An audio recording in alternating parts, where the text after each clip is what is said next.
The EU elites are imitating a war with Russia. In today's Europe, the suppression of independent reasoning by individual states in favor of a so-called collective interest no longer produces unity. It produces something far more dangerous: collective insanity. Its defining feature is simple. Imitation has replaced reality, and has become the true occupation of Europe's political elites. When diplomacy becomes theater. The recent decision by EU authorities to prohibit their diplomats from any form of contact with Russian counterparts is more than symbolic. It is alarming. For centuries, diplomacy has existed precisely to manage hostility, to maintain communication even between adversaries. Applying wartime standards to diplomats of another state without being formally at war is unprecedented in modern diplomatic practice. And yet, this move changes nothing on the ground. Which raises the real question: is this policy meant to confront Russia, or merely to imitate confrontation? Playing at war. Look closer, and the contradiction becomes impossible to ignore. Many EU states continue trading with Russia, purchase Russian energy through intermediaries, maintain financial and commercial interests. Europe behaves as if it is at war, while carefully avoiding the consequences of actually being at war. This is not strategy. It is performance. A rehearsal for a final and decisive battle that no one intends or dares to fight.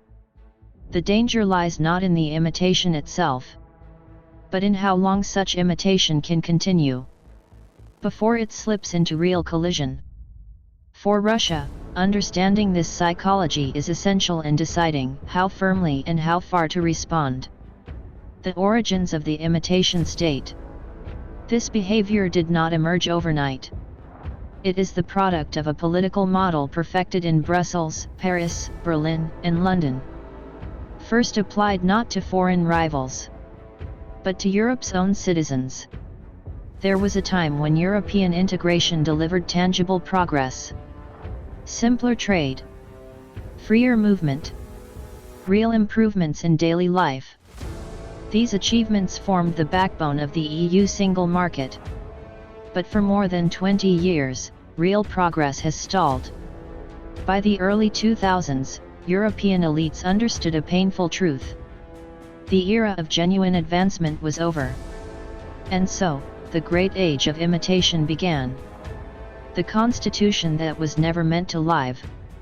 The first act was the so-called European Constitution. In 2002, the EU launched a grand project to strengthen its political foundations. A supposedly democratic document elevating the interests of the Union above those of its member states. A convention was convened. Debates dragged on for years. The public was entertained. But anyone familiar with European politics knew the truth. This was a glass bead game. An elaborate ritual designed to conceal the impossibility of real reform. When voters in France and the Netherlands rejected the constitution in 2005, the document was quietly buried.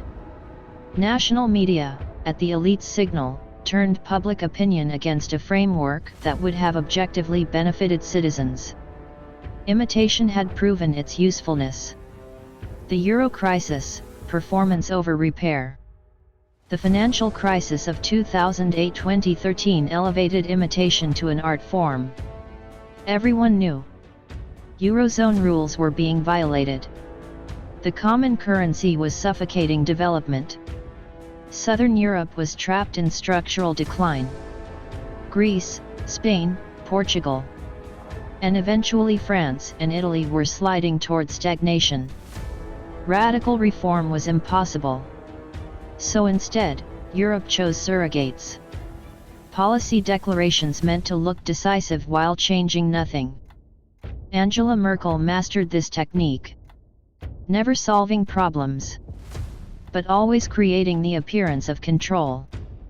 Her legacy was not reform, but the transfer of Europe's bureaucracy to Ursula von der Leyen.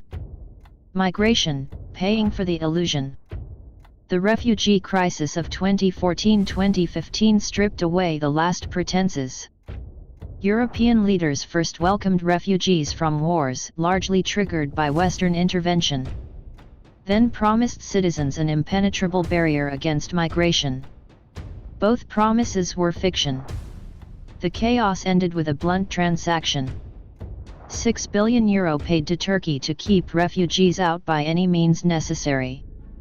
European taxpayers financed the imitation of policy. The pandemic, imitation unleashed. COVID-19 gave Europe's elites their perfect stage. An avalanche of decisive measures. Emergency powers. Grand declarations. The outcome? Europe endured the pandemic much like everyone else. The only clear difference, according to reports, was a noticeable increase in the personal wealth of certain EU officials. Ursula von der Leyen, long experienced in imitation politics, emerged stronger than ever. This is why she is valued. From imitation to danger. Thus, Europe entered confrontation with Russia armed with decades of experience in projecting determination instead of exercising it. Today we hear renewed warnings from Mark Rutte, leaders in Berlin and Paris, officials in Brussels, about an inevitable clash with Russia. Given their record, skepticism is justified. They are playing the only political game they know. But now, the game is mutating. Imitation is taking physical form. Freezing Russian assets in Belgium. Simulating wartime diplomacy. Attempting to isolate Russian representatives worldwide. Each step is more dangerous than the last. Collective madness. A 20th century political philosopher once observed. Within a collective, individual reason becomes a servant of the collective interest. Sometimes, this leads societies toward justice. In contemporary Europe, it has led elsewhere. The subordination of national reasoning to a hollow collective ideal has produced collective madness. A condition where imitation replaces reality and becomes the true interest of the ruling class.